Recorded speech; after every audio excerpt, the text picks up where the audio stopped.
Todo sobre la electricidad. Primera parte. Mucho antes de saber qué era, y mucho antes de controlarla, la electricidad ya fluía por nuestros cuerpos y descendía de los cielos. Debido a las tormentas eléctricas, hay un flujo constante de corriente hacia el interior de la Tierra que vuelve a salir cuando éstas desaparecen. Y durante ese proceso se genera un campo eléctrico en la atmósfera. Al caminar, el voltaje entre nuestra cabeza y pies es de 200 o 300 voltios y nadie lo nota, porque crecimos con eso. Pero cuando hay una gran diferencia de voltaje entre las nubes y la Tierra, es difícil no notarlo.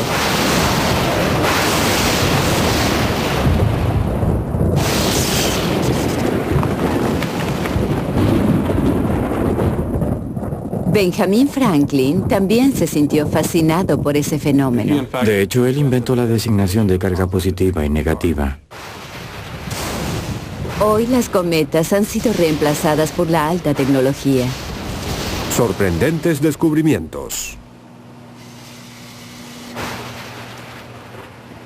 En el norte de Florida Central, los científicos atraen los relámpagos hacia la Tierra con un cohete y un cable. Podemos lograr que una nube produzca relámpagos para dirigirlos hacia el lugar donde se realizan las pruebas. Eso antes no era posible. Ellos dirigen el relámpago hacia casas simuladas y líneas eléctricas para entender qué sucede cuando éste choca contra ellas. El lanzamiento del cohete produce más experimentos controlados de los que Benjamin Franklin hubiera podido imaginar. El cohete es cargado y lanzado hacia una nube de tormenta. Una bobina de cable de cobre se va desenrollando desde la cola del cohete, creando un camino para el relámpago. Hay una gran emoción y tensión antes de apretar el botón. Y luego, cuando el cohete sube, uno contiene la respiración durante 2 segundos. Es algo incomparable. Cuando tenemos éxito nos sentimos muy bien porque hacemos esto solo 20 o 25 veces por verano. Por lo tanto, todas son muy importantes.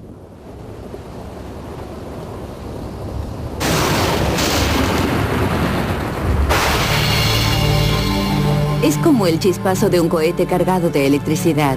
Cuando el cable es lanzado en el aire, es impactado por el relámpago.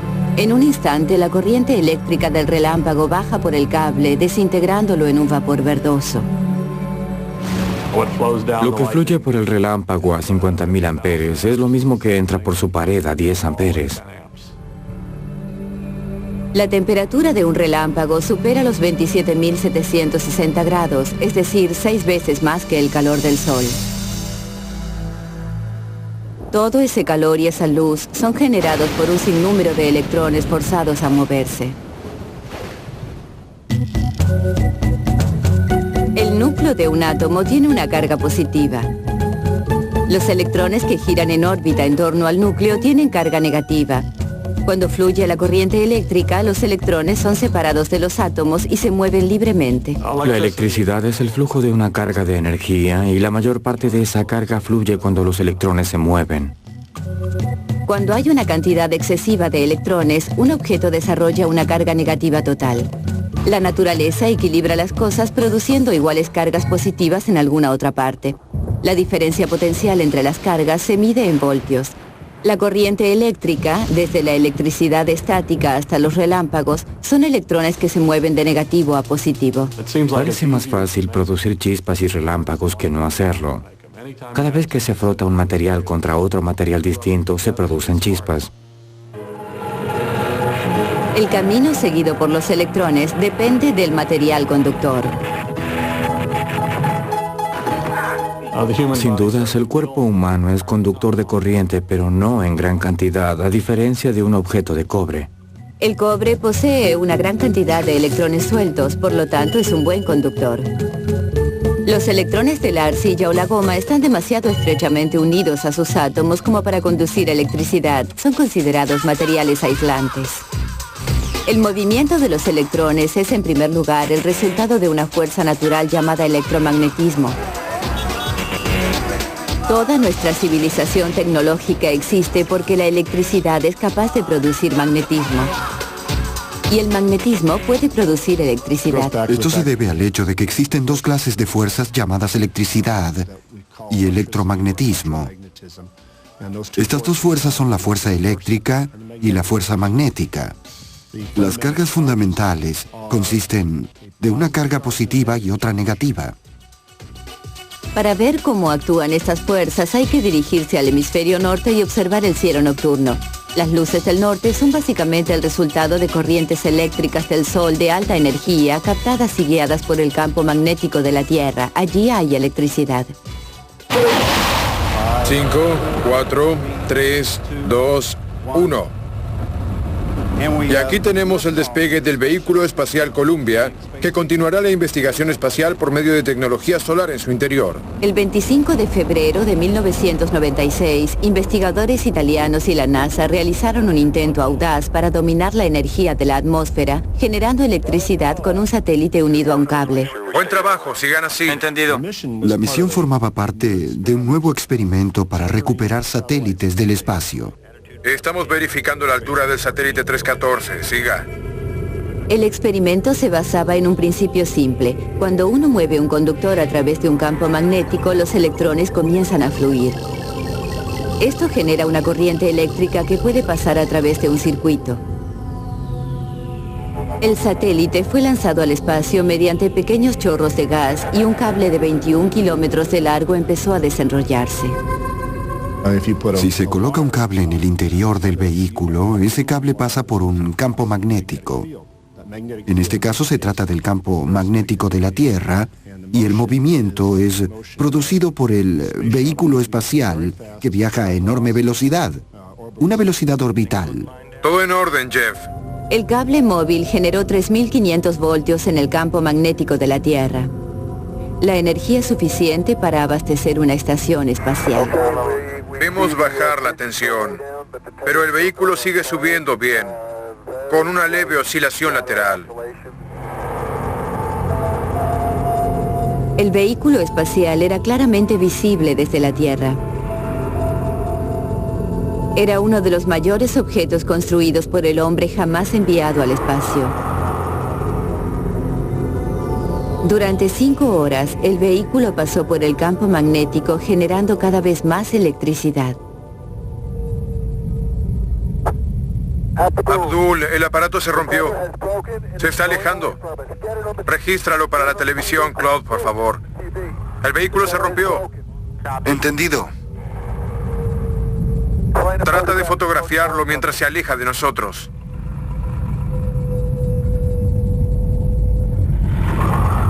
Al mirar hacia atrás, vimos que efectivamente el aparato se había roto. Eso nos produjo un gran impacto. Sentimos una especie de vacío en el estómago al ver cómo ese vehículo se alejaba a unos 25 metros por segundo. Solo queríamos tratar de alcanzarlo. El cable había generado tanta electricidad que las chispas saltaron hasta el sistema de despliegue del satélite quemando el aparato.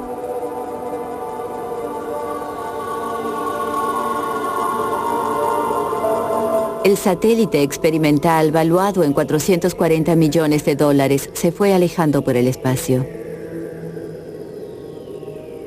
Sí, señor, hay dinámicas que sería preferible no ver.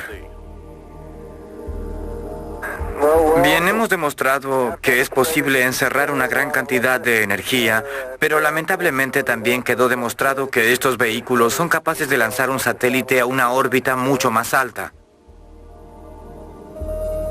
La NASA volverá a ensayar este experimento, puesto que con el mismo sería posible lograr un sistema energético más confiable para las estaciones espaciales.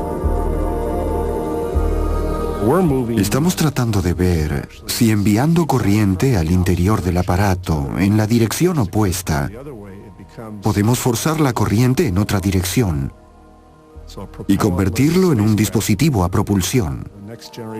De este modo, la siguiente generación de vehículos espaciales podría utilizar dispositivos a propulsión eléctrica, como en Viaje a las Estrellas.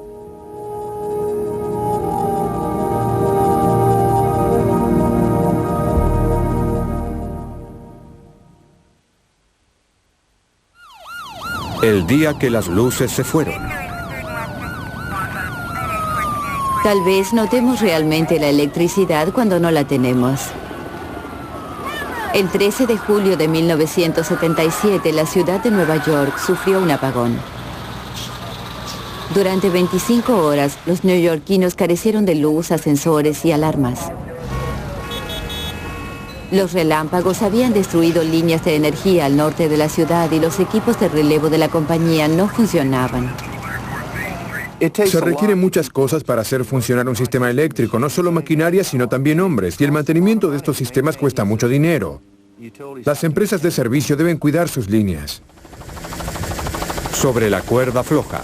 En los Estados Unidos, el 98% de los hogares y comercios reciben energía de un vasto sistema eléctrico formado por una red de líneas eléctricas entretejidas como una malla.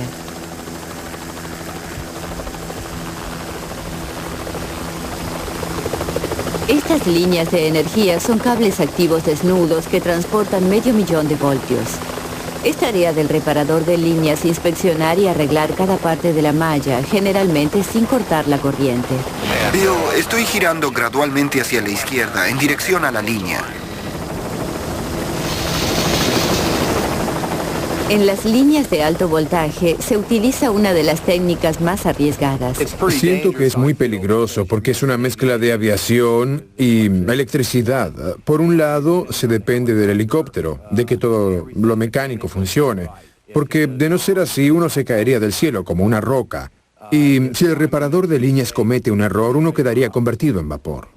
Estos reparadores de línea y pilotos trabajan para Agrotors Inc., una de las pocas compañías que realiza estos trabajos con líneas en altura. La empresa cuenta con los mayores niveles de seguridad del sector. Es un trabajo peligroso que solo pocas personas en el mundo son capaces de realizar. Spider Lockhart es una de ellas. Voy a colocar una capucha sobre mi casco. La ropa exigida para este trabajo es un liviano traje blindado de hilo de acero inoxidable. En el interior hay una tira que se ata a los pantalones. Es una conexión eléctrica entre la chaqueta y los pantalones. La electricidad sigue el camino de menor resistencia, en este caso, los hilos metálicos de la chaqueta, en lugar de fluir por el cuerpo del operario. Usamos un traje de acero inoxidable totalmente conductor a prueba de fuego. Todo lo que llevamos es conductor. ¿Alguna vez caminó por una habitación de hotel con un par de zapatillas de gimnasia en invierno y recibió una pequeña descarga al tratar de tocar la puerta? Eso se llama electricidad estática y es lo que básicamente trato de eliminar mientras trabajo.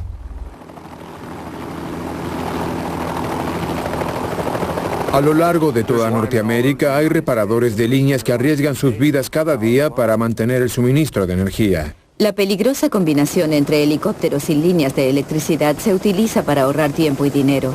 Agrotors completa en pocas horas reparaciones que llevarían días con un equipo convencional en tierra. Bio, estamos buscando el número exacto de la estructura y cuando nos orientemos posiblemente debamos retroceder 1 o 2 secciones. La vida del reparador de líneas depende de una constante comunicación con el piloto. Esta es la sección que buscamos. Avanzaré y bajaré entre las 2 líneas de 500 kilowatts. Vamos a encontrar la parte dañada y prepararnos para empezar a trabajar. Si nos acercamos demasiado a una línea eléctrica y un árbol, la electricidad produciría un arco entre todos nosotros y esto podría provocar un cortocircuito en la línea que nos destruiría. Si la comunicación se interrumpe, ambos saben que algo salió mal. Un hecho crucial que Spider Lockhart aprendió con la experiencia. Cuando sentí pasar el voltaje a través de mi cuerpo, desde el piso mecánico, supe que había cometido un error. En un momento así, ya es demasiado tarde para pensar en tus errores, pero yo lo supe apenas sentí eso. Había suficiente como para darme cuenta que me estaba matando y le grité al piloto que se alejara de la línea. Pero él no me escuchaba porque yo no podía abrir mi boca. La electricidad detuvo el corazón de Spider, pero un compañero lo revivió salvándole la vida. Vi a Spider tirado en la plataforma con una parte sobre y otra fuera de la misma, y supe que algo estaba mal. Cuando llegó el helicóptero ni siquiera esperé a que aterrizara, salté sobre la plataforma y empecé a cortar los arneses de su cuerpo. Le cerré los ojos para hacerle masajes al corazón. Tardé algo más de 3 minutos en hacerlo reaccionar. Cuando Spider está suspendido en el aire sin apoyarse por lo tanto en nada, la electricidad lo considera como una parte del cable, pasando sin dañarlo sobre y no a través de su cuerpo. Si hubiera podido tomar un voltímetro para medir el voltaje, se habría comprobado que el helicóptero estaba bajo 500.000 voltios, pero esto no afectaba a sus tripulantes.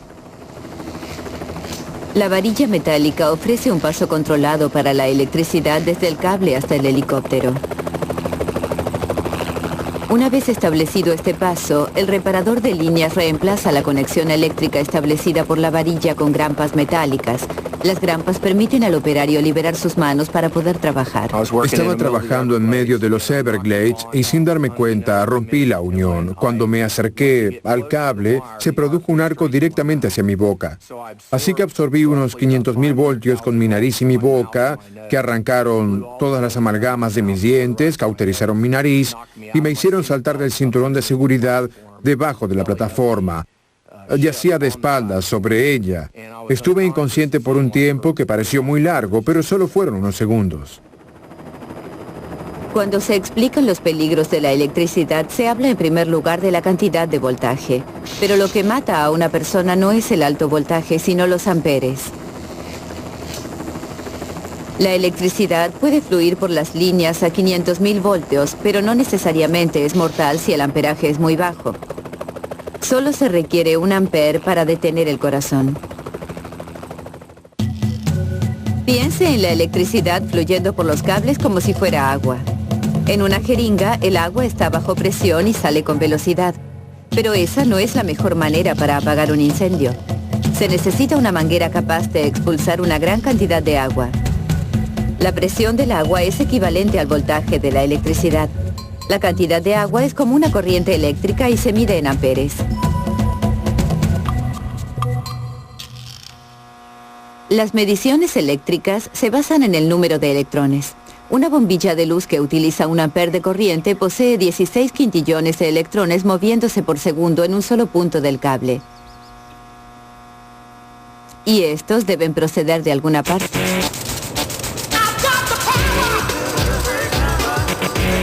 Buenas noches, damas y caballeros. Mi nombre es Bruce. Seré su guía durante el recorrido de esta noche. Detrás de mí está el Hoover Dam, de 221 metros de alto y unos 200 metros de espesor en la base. En el Hoover Dam hay suficiente concreto para pavimentar una ruta de 2 carriles desde San Francisco, California hasta Miami, Florida.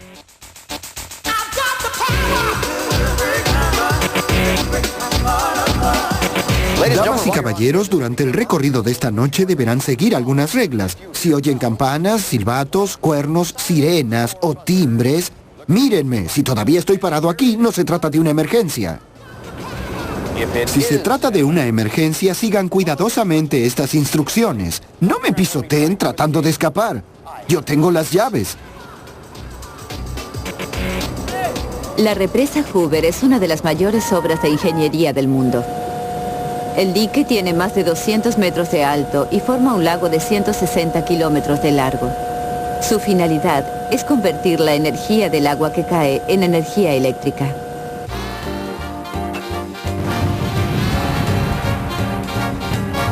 Esta obra fue posible gracias al trabajo de hombres como Tommy Nelson y Lee Tillman. No teníamos mucho tiempo para pensar, excepto en que nos pagarían al finalizar la semana. No era mucho dinero, ¿verdad, Lee? En mi caso era $5 al día. Sí, a ti te iba mejor, yo solo ganaba 4. Bien, yo manejaba un ¿No camión. es verdad? Tú manejabas un camión. Sí, y me daban $1 más por día. Claro. La represa Hoover fue construida durante la Gran Depresión de los 30. No solo creó empleos que tanta falta hacían, también formó parte de un esfuerzo a nivel nacional para transformar la vida rural por medio de la electricidad. Pasamos de la luz a querosene a la luz de carburo y propano. Y finalmente llegó la electricidad accesible para todos. La electrificación rural. Franklin Delano Roosevelt hizo grandes cosas para el oeste. Hoy, la represa Hoover genera suficiente energía para abastecer a más de 1 millón de personas. Son muchos vatios. Multiplique voltios por amperes y obtendrá vatios. Se requieren 100 vatios para encender una bombilla. 1000 vatios equivalen a 1 kilovatio. La represa Hoover produce 4.000 millones de kilovatios por año. Esta energía es enviada a California, Nevada y Arizona.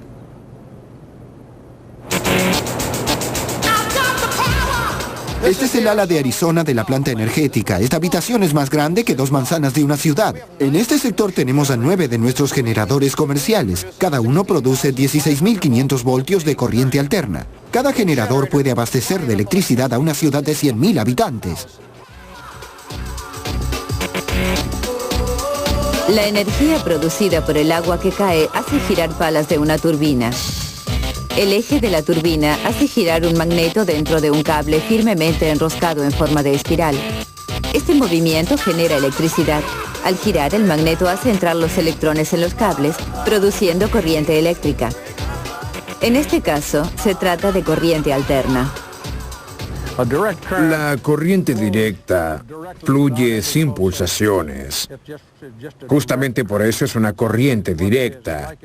Es como abrir un tubo y dejar correr el agua en una dirección. Eso es una corriente directa literalmente. Una corriente alterna significa que la electricidad fluye hacia la carga y vuelve al generador, así una y otra vez. La frecuencia con que se produce este movimiento es llamada ciclo. Los generadores producen 16.500 voltios de electricidad. Antes de salir de la planta, el voltaje de la electricidad se incrementa o eleva hasta 230.000 voltios para recorrer una larga distancia. En el otro extremo de la línea, el proceso es revertido y el alto voltaje es reducido a 110 o 220 voltios y distribuido a millones de hogares.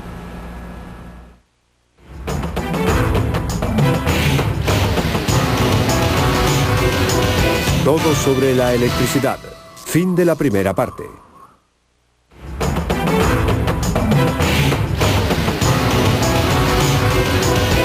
Todo sobre la electricidad. Segunda parte.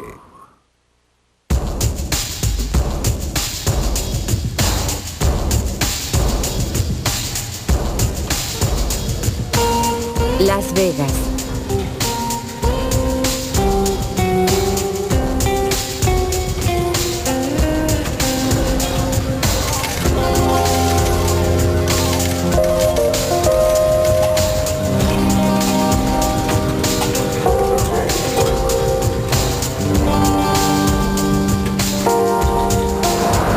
Bien, las personas son como insectos, les encanta la luz los atrae, quieren ver de qué se trata todo. Por eso los operadores de casinos y todos los demás ponen grandes cantidades de luz para atraer a la gente, como diciendo, estamos haciendo una fiesta, pasen, entren.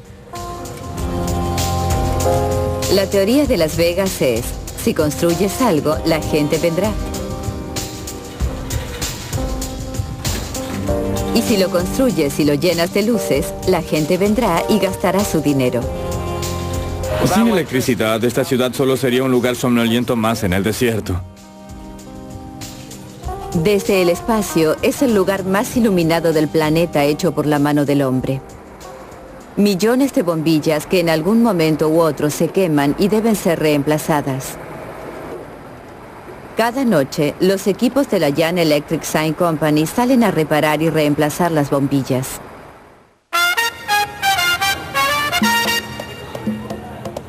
Uno de sus mayores trabajos es el Fremont Street Experience. En una grilla, encima de los peatones, brillan 2 millones de bombillas y un espectáculo de 70 millones de dólares. La ciudad nunca se apaga, pero las cosas se ponen algo más tranquilas pasada la medianoche. Es entonces cuando los equipos prueban el sistema y efectúan las reparaciones. El trabajo de Homer King consiste en cambiar las bombillas. De esta manera, la computadora indica el grado de luminosidad. Estas bombillas tienen una vida estimada promedio de 25.000 horas. Esta noche las cosas me salen bien. Una lamparilla eléctrica ilumina debido a que su filamento ofrece resistencia al flujo de los electrones. Muy bien, así está mejor. Mientras los electrones tratan de pasar a través de un cable de tungsteno fino como un cabello, la energía empleada para vencer la resistencia se convierte en calor. Una resistencia es un material que debe realizar un cierto esfuerzo para impulsar la carga. Esto significa un desgaste de energía que se convierte en calor, aumentando la temperatura de ese elemento. Y aquí el calor significa luz.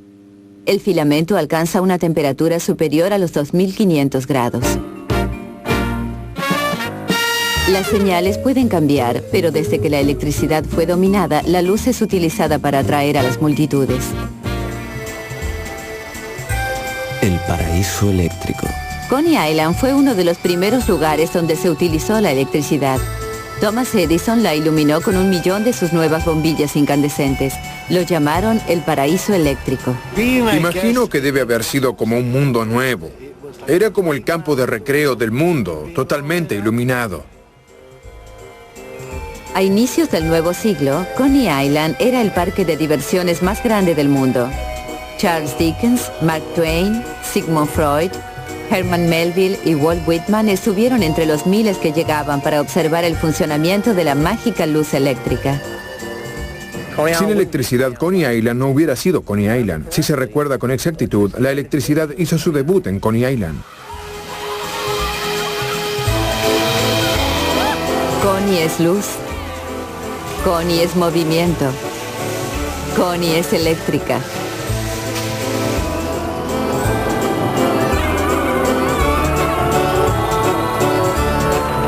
El ciclón eléctrico Astroland es considerado una de las 5 montañas rusas más importantes del país y es una de las más antiguas. Cuando llega al fondo, alcanza una velocidad de 88 kilómetros por hora. Y los pasajeros sienten la fuerza de 4 Gs.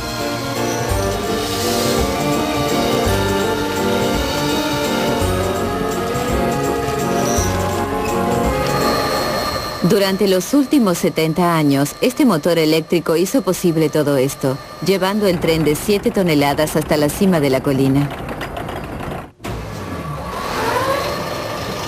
Un motor eléctrico es un generador invertido que convierte la electricidad en movimiento en lugar del principio contrario. El motor está conectado a una correa que hace girar una rueda de 4,5 metros para tirar la cadena. Es un sistema potente. Cuando la montaña rusa sube rechinando la colina, el motor utiliza 600 amperes, la electricidad suficiente para abastecer 3 hogares modernos.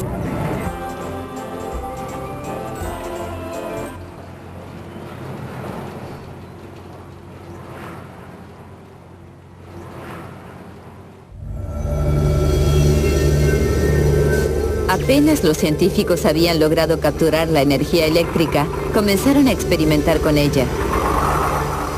Luigi Galvani, un anatomista italiano, hizo novedosos descubrimientos en 1780. Galvani realizó mediciones de relámpagos. Tomó unas patas de rana y mostró que cuando relampagueaba se retorcían. Así demostró que los relámpagos forman un campo eléctrico que produce voltaje en las patas de rana. ¡Enciéndelo!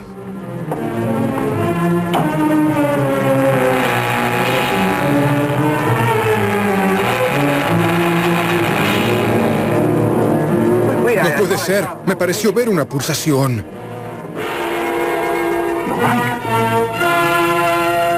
Dr. Blanche está empezando a respirar. Usted le ha devuelto la vida a este hombre. No. El músculo del corazón simplemente respondió a una enorme descarga eléctrica, eso es todo. Lo que alguna vez se creía ciencia ficción se hizo realidad.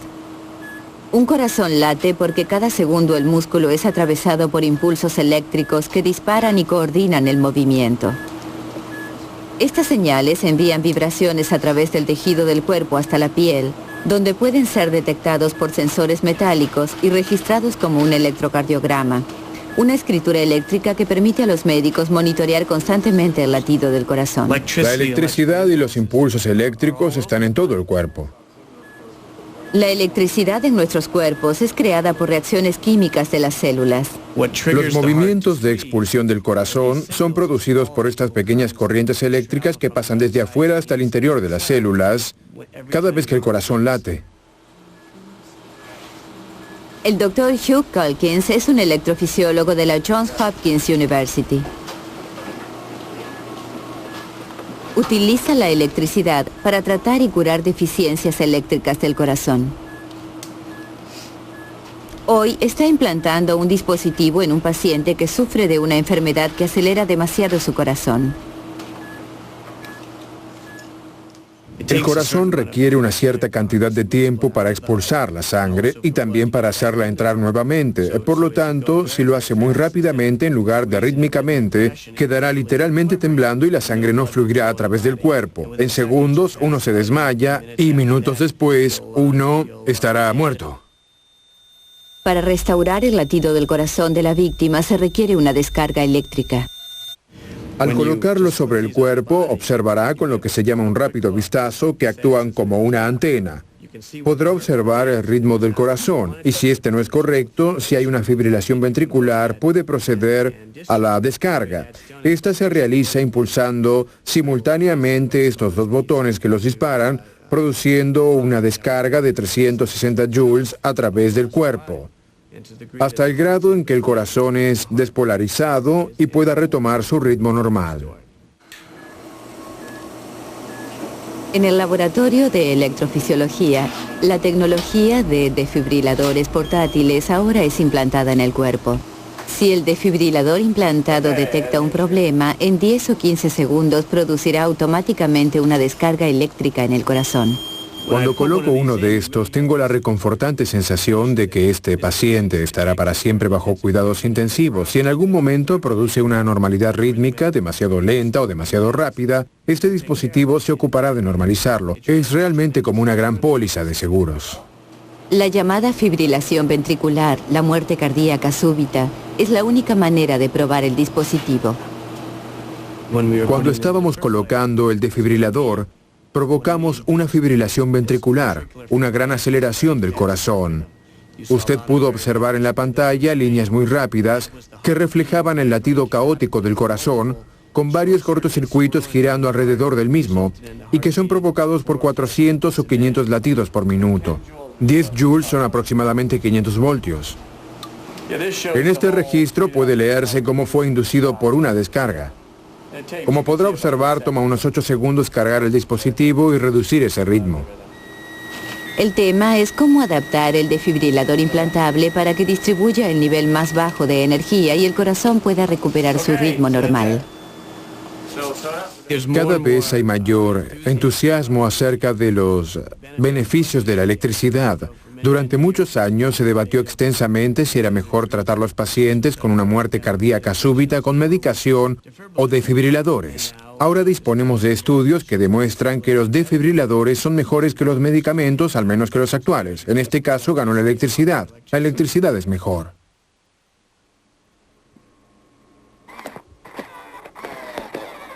Esto es un brazo Utah. El cuerpo eléctrico. Una de las conexiones más novedosas entre el hombre y la máquina. El dispositivo utiliza los impulsos eléctricos del mismo cuerpo humano para operar y controlar un brazo eléctrico. John Migueles trabaja con amputados enseñándoles cómo utilizar y operar el brazo mioeléctrico. En este momento hay una competencia entre el trasplante de miembros y los electrónicos. Comenzamos con una piel de siliconas y en el interior hay motores eléctricos que controlan el abrir y cerrar de los dedos. Además, aquí colocamos con frecuencia un motor eléctrico para la rotación de la muñeca, pronador y supinador.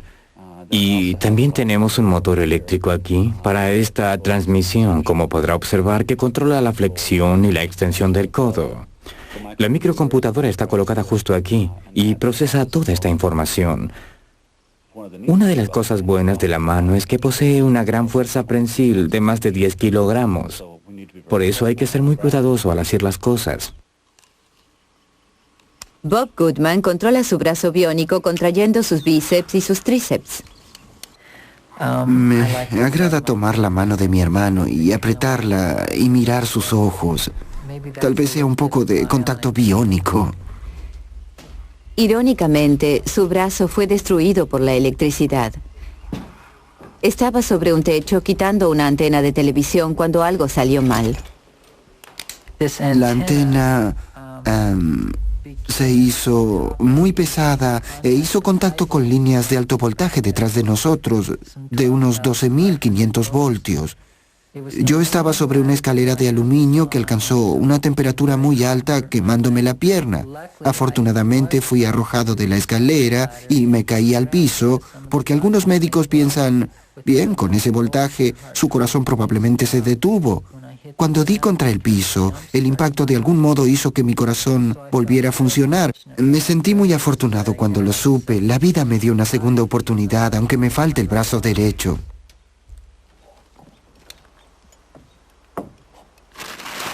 Cuando el cerebro envía una señal eléctrica para flexionar el músculo del brazo, la señal o impulso es interceptado en el sitio del músculo por electrodos o sensores de piel. Este impulso eléctrico luego es amplificado y utilizado por una microcomputadora para controlar los motores eléctricos del brazo. El paciente debe ser capaz de producir dos señales independientes o contracciones musculares. En este caso, con Bob estamos utilizando los bíceps y tríceps, pero tiene que ser capaz de moverlos en forma independiente. Si comenzara a moverlos al mismo tiempo, le estaría indicando a la mano que se abra y cierre al mismo tiempo, lo cual solo provocaría un leve temblor en esa mano. Con un brazo mío eléctrico se cierra el codo así para que la mano trabaje. Y para soltar el codo se requiere la flexión de ambos músculos al mismo tiempo y luego una relajación instantánea. Lograr, en mi caso, soltar el codo me llevó realmente unos cuantos meses. Siempre flexionaba un lugar antes que el otro. Aprender a soltar el codo fue lo que me llevó más tiempo. ¿Cómo van las cosas? ¿Tiene algún problema en particular? Realmente no. Me coloqué un arnés nuevo y lo ajusté en el hueco y parece estar respondiendo muy bien. Genial. ¿Y cómo va la batería? Bien, yo desconecto el brazo aquí y las baterías resisten bien. Este paquete de baterías nuevas me dura de 4 a 5 días. Es mucho. Muy bien. Abrir y cerrar es lo mismo. El mismo esfuerzo para ambos. Debo limpiar eso. Bien. Abre y cierre. Bien, cierre. Muy bien. Cuando me lo puse por primera vez, creo que me sugestionó sentir un brazo eléctrico tan cerca de mi cuerpo. Pero cuando logré hacer trabajar la mano y el brazo, todo eso desapareció. Pensé que era muy bueno que alguien pudiera hacer trabajar esa mano como una mano viva, con poco esfuerzo, y alejé mi temor. Y ahora significa más una mejoría que una amenaza. Ha sido una liberación. Un brazo Utah puede costar en cualquier parte desde $45,000 hasta $120,000. Decidí usar este brazo todos los días. Tal vez no aprendí bien la lección de una descarga eléctrica, porque estoy usando un brazo eléctrico. Bien. Listo para otros 16,000 kilómetros. Sí, genial.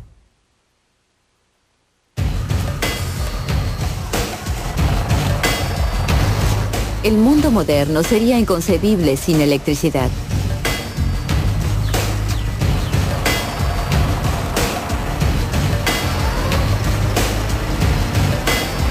En 8 horas, un hombre acostumbrado a trabajar duro puede emplear 1/10 de un caballo de fuerza. Pero la misma cantidad de trabajo puede ser realizado por un motor eléctrico en una fracción de ese tiempo. Como energía controlada, la electricidad no tiene rival. Es limpia, silenciosa y puede ser encendida y apagada instantáneamente.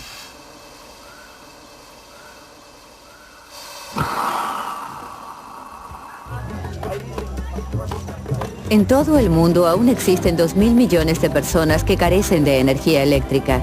La mayoría vive en lugares remotos como el pueblo brasileño de Boa Sorte.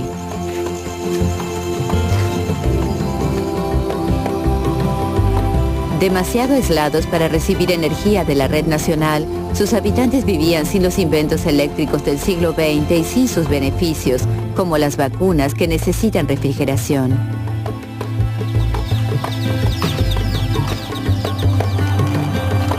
Y sin motores eléctricos ni agua corriente limpia.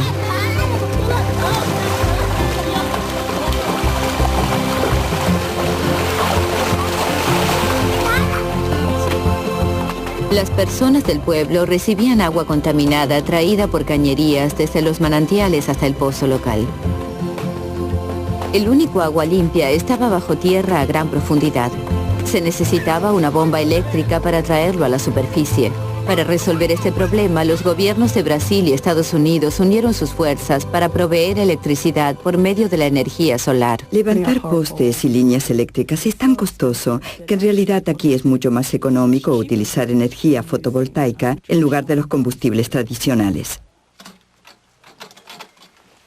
Las células fotovoltaicas o paneles solares transforman la energía irradiada por el sol en electricidad. Una energía limpia y renovable a la que pueblos como este pueden acceder. El ingeniero Roger Taylor forma parte de esta iniciativa de electrificación en Brasil. En este pueblo en particular, todo va a cambiar cuando puedan acceder a la escuela de noche. La clínica estará en condiciones de almacenar vacunas y de proveer más servicios sanitarios puntuales. El sistema de bombeo de agua suministrará un agua muy pura, limpia y filtrada, puesto que es extraída a una gran profundidad. El esfuerzo combinado establecerá aquí 4 sistemas diferentes. El mayor proveerá una bomba eléctrica para el pozo. Bombear agua requiere una gran cantidad de energía. Además, en este caso, el pozo es muy profundo. Aquí está el pozo y colocaremos la bomba a 100 metros de profundidad, por lo tanto, se necesitará mucha energía para traer el agua a la superficie. Cuando un panel solar es expuesto al sol, los materiales en su interior liberan electrones y producen electricidad. En Boa Sorte, los paneles se conectan a una bomba. Cuando el sistema esté instalado, habrá corriente eléctrica y agua. El 26 de mayo de 1997, el pueblo conectó la energía eléctrica.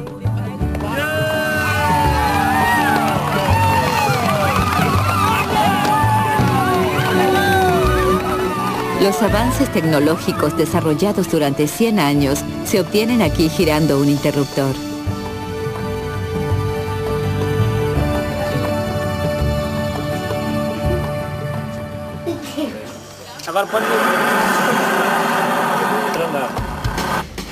Cuando puedan tener el nivel de vida básico como el que disfruta mucha gente en el mundo, será muy interesante ver cómo evolucionarán sus vidas y su cultura a partir de ahí.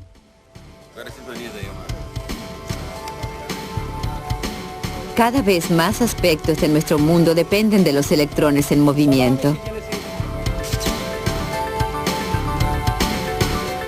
Fluyen a través de incontables interruptores y máquinas. Fluyen a través de nuestros cuerpos y cerebros. Hasta pueden dar inicio a la vida. En el tubo de ensayo pueden producirse cosas similares a la vida, como moléculas con chispas eléctricas. Cuando los investigadores de Escocia clonaron una oveja llamada Dolly, utilizaron una pequeña chispa eléctrica para fusionar células y hacer crecer un huevo en el embrión.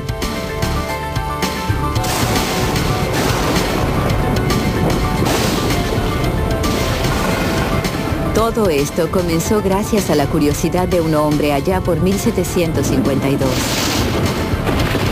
Cuando un hombre con una llave y una cometa salieron en medio de una tormenta. Al atraer los relámpagos del cielo, introdujo la electricidad a la humanidad.